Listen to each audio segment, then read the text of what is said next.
All I remember is the first one I saw.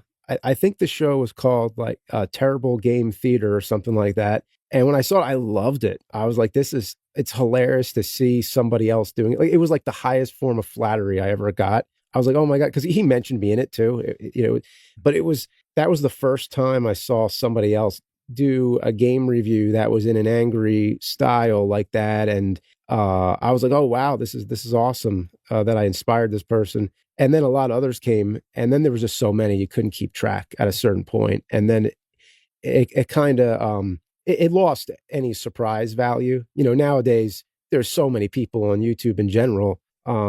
It's not, nothing's really. It's hard for something to stick out now. You know what I mean? Mm-hmm. Right. To have a concept that is 100% original and never done before is probably not happening at this point.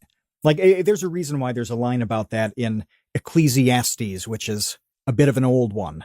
But yeah. So like people do stress out about that. Like even when we talk to people on Discord, a lot of people don't start their projects. You can tell it's because they're concerned that it's derivative in some way. Well, at a point, you just have to recognize that like you're not really going to do something that is completely and totally fresh. But the difference between all those clones, and as you were describing it, I was thinking of all the like buying computer games in the 80s where the sticker would say that it was like Tandy compatible and IBM compatible. There's just this rash of machines that ran off the IBM stuff. But no, you really, the angry persona part was not at all really what it was about. Like when I watched those videos, I thought about the disappointment between reading an article in Nintendo Power as a kid and being excited for a game and then renting that game for the weekend, and the controls are absolute shit. It's impossible.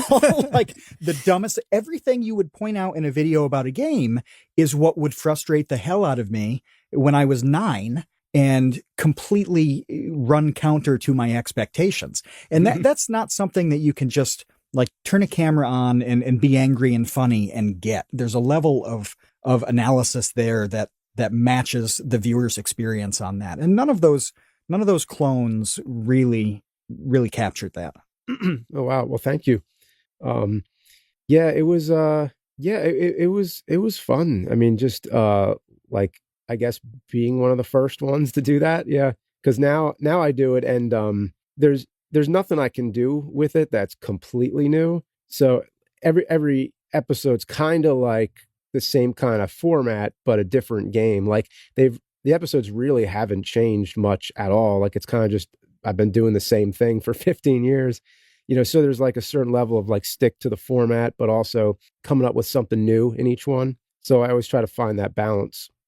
It's funny, I don't know how many people realize sort of the fractal pattern that emerged from AVGN, because just when you were just talking about like angry reviews, there were so many people who were latched onto the angry thing that our friend Johnny Millennium, who's coming back onto the podcast in a few weeks, the end of March, Johnny will be back.